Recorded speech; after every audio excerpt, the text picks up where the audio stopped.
महाराष्ट्राच्या राजकारणात सध्या आरोप प्रत्यारोपांच्या फैरी झाडल्या जात असतानाच एका कार्यक्रमामुळे राजकीय वर्तुळातल्या सर्वांच्याच भुवया उंचावल्या। भाजपचे नेते मोहित कंबोज यांच्या मुलीच्या वाढदिवसाला ठाकरे सेनेचे नेते आमदार आदित्य ठाकरेंनी हजेरी लावलेली होती। यानंतर अनेक तर्कवितर्कांना उधाण आलेलं होतं।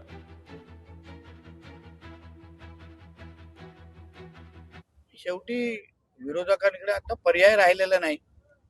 सगळंच भांडवल संपलेलं आहे, दुकानामध्ये माल संपलेला आहे आणि भारतीय जनता पक्ष आणि आदरणीय देवेंद्र फडणवीस साहेबांशिवाय दुसरा पर्यायच राहिलेला नाही।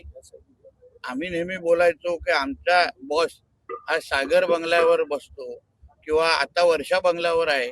आता हळूहळू देवेंद्र फडणवीस साहेब सगळ्यांचेच बॉस होणार आहेत आणि म्हणून ज्यांनी जेवढा लवकर जो मार्ग स्वीकारतील लवकर स्वीकारावा। कोणी एखादा शुभ कार्याला बोलवला असेल, शुभ कार्याला,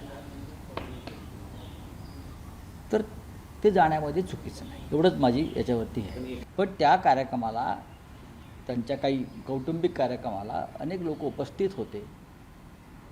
त्याच्यामध्ये थोड्या वेळापुरते आदित्य ठाकरे उपस्थित होते असं मला आत्ता मी वाचलं कुठेतरी, आणि मी बोललो की अशा एखाद्या मंगल कार्याला कोणी बोलवलं असेल तर त्याच्यावरती तुम्ही राजकारण किंवा राजकीयदृष्ट्या पाहू नये। आणि मला असं वाटतं तुमची थोडीशी गल्लत होते। राजकीय विषय आणि कौटुंबिक समारंभ हे दोन वेगळे असतात। कुणाच्या तरी लेकीच्या वाढदिवसाला कोणी गेलं त्याच्यात गैर काय? ते राजकीय मतभेद हे का झालेले असतील? हीच तर महाराष्ट्राची संस्कृती आहे। मी ज्या संस्कारात वाढले ना त्याच्यात विरोधकाला आम्ही शत्रू कधीच मानलं नाही। आम्ही लोकशाहीवर, त्यामुळे मनभेद हे कधीच असता नाही, मतभेद हे असलेच पाहिजे। ज्येष्ठ अभिनेते शरद पोंक्षे यांनी भाजपला आता इशारा दिलेला आहे। भाजपचीही काँग्रेस व्हायला लागली तर राष्ट्रीय स्वयंसेवक संघ कट्टर हिंदुत्व बाळगणाऱ्या 10 भाजप उभ्या करू शकतो, हे त्यांनी लक्षात ठेवावं। आम्हाला कुणीच हरवू शकत नाही, आता आम्हीच आहोत या अहंकारात भाजपनं राहू नये असं शरद पोंक्षे म्हणतात। 100 वर्षात अनेक उपेक्षा सहन करून सुद्धा संघ आज ताठ उभा आहे। संघ ही भाजपची आई आहे, मात्र भाजपची जर काँग्रेस व्हायला लागली तर अशा 10 भाजप संघ उभा करू शकतो, हे त्यांनी लक्षात ठेवावं असं पोंक्षे म्हणाले। त्यावर मंत्री चंद्रशेखर बावनकुळेंनी उत्तर दिलेलं आहे। आम्ही अहंकारात आहोत की नाही हे जनतेला माहिती आहे।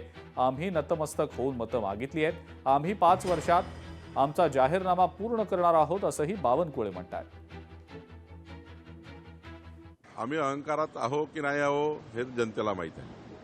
आम्ही नतमस्तक होऊन मतं मागितले आहे, विनम्र भावनेने मतं मागितले आहे।